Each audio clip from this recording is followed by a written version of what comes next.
The Princess. Part I. Alfred. Lord Tennyson. A prince I was, blue-eyed, and fair in face, of temper amorous, as the first of May, with lengths of yellow ringlet, like a girl, for on my cradle shone the northern star. There lived an ancient legend in our house. Some sorcerer, whom a far-off grandsire burnt because he cast no shadow, had foretold, dying, that none of all our blood should know the shadow from the substance, and that one should come to fight with shadows and to fall. For so, my mother said, the story ran.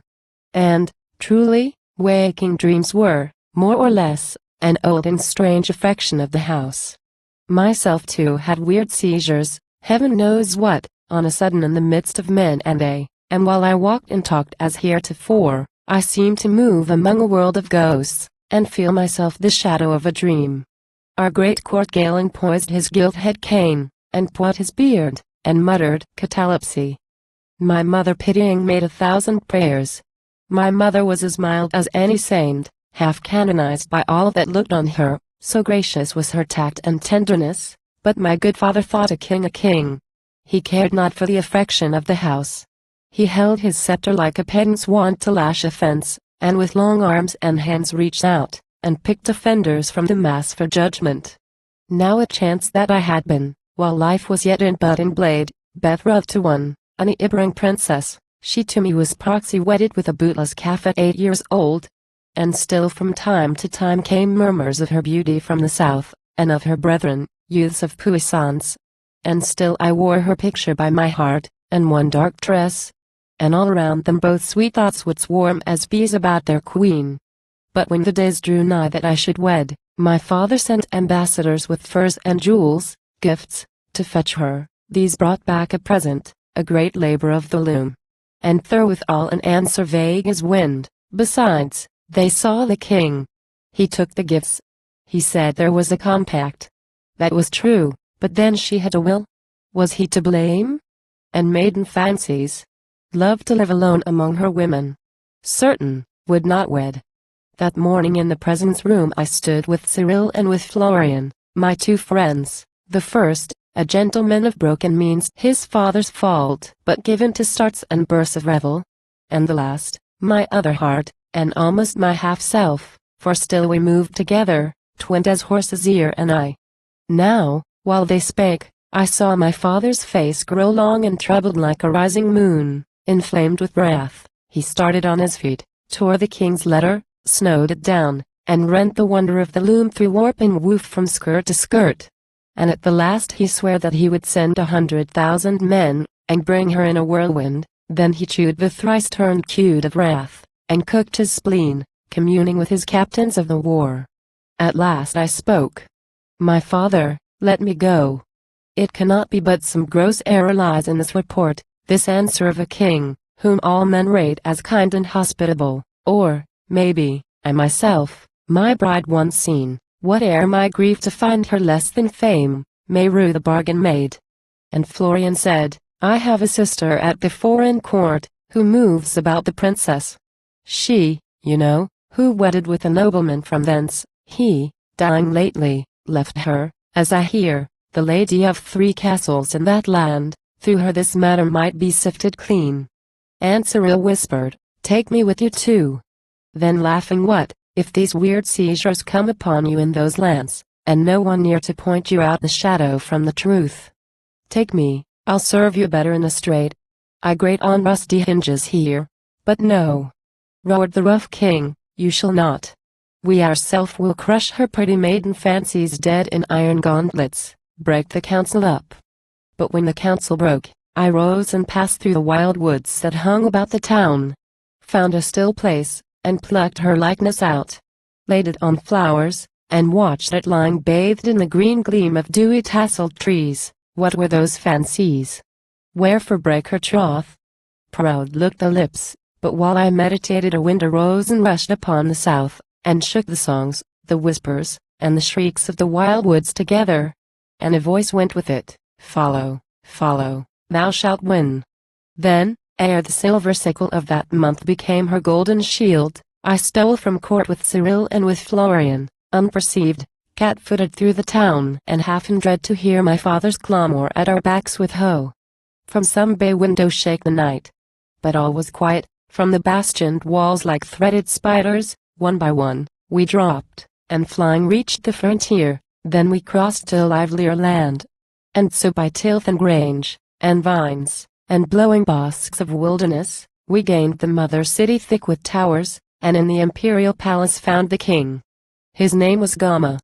Cracked and small his voice, but bland the smile that like a wrinkling wind on glassy water drove his cheek in lines.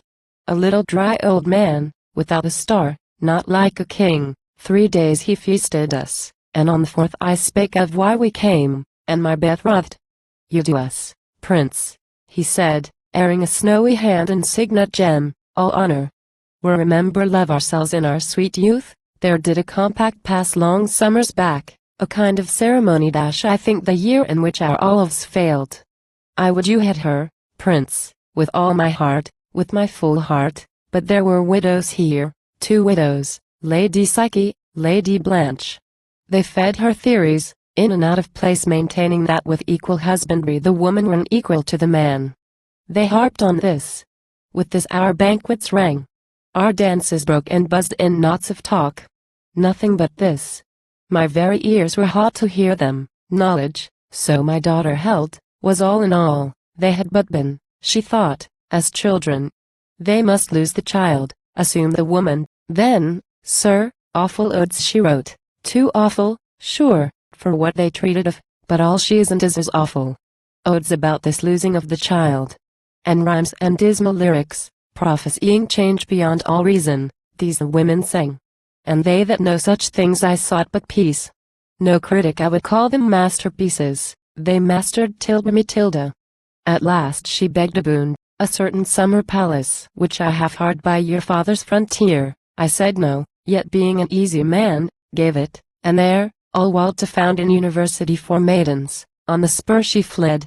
And more we know not, only this, they see no men, not even her brother Arak, nor the twins her brethren, though they love her, look upon her as on a kind of paragon.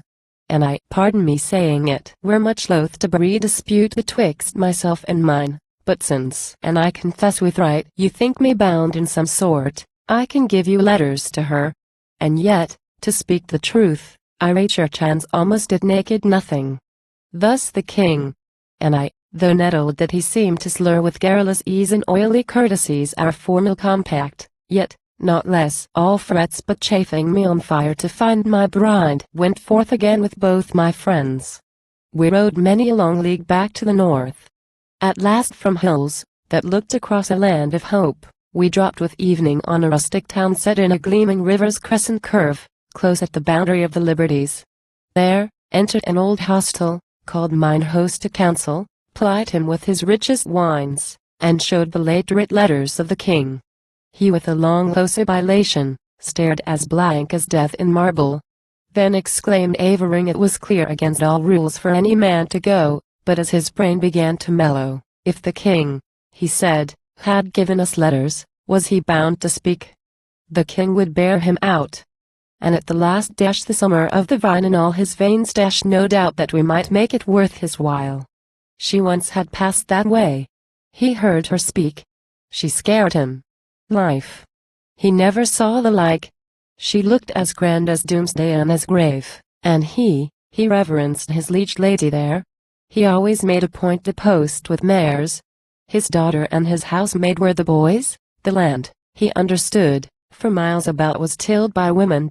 All this wine were sows, and all the dogs but while he jested thus, a thought flashed through me which I clothed in it, remembering how if represented maid or nymph, or goddess, at high tide of feast, in mask or pageant at my father's court. We sent mine host to purchase female gear. He brought it, and himself, a sight to shake the midriff of despair with laughter, hoped to lace us up, till, each, in maiden plumes rustled, him we gave a costly bribe to guerdon silence, mounted our good steeds, and boldly ventured on the liberties. We followed up the river as we rode, and rode till midnight when the college lights began to glitter firefly-like in copse and linden alley. Then we passed an arch, whereon a woman's statue rose with wings from 4 winged horses dark against the stars.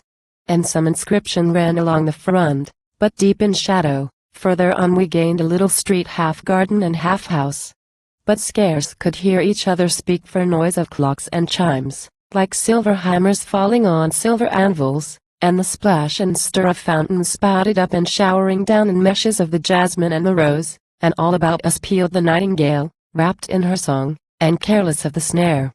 There stood a bust of Pallas for a sign, by two sphere lamps blazoned like heaven and earth with constellation and with continent. Above an entry, riding in, we called.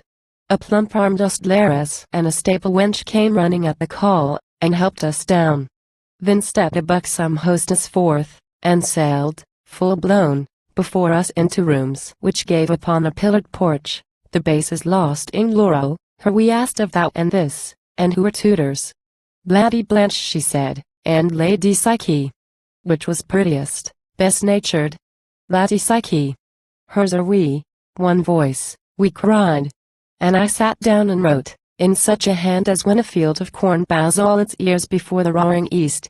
3 ladies of the Northern Empire, pray your highness would enroll them with your own, as Lady Psyche's pupils.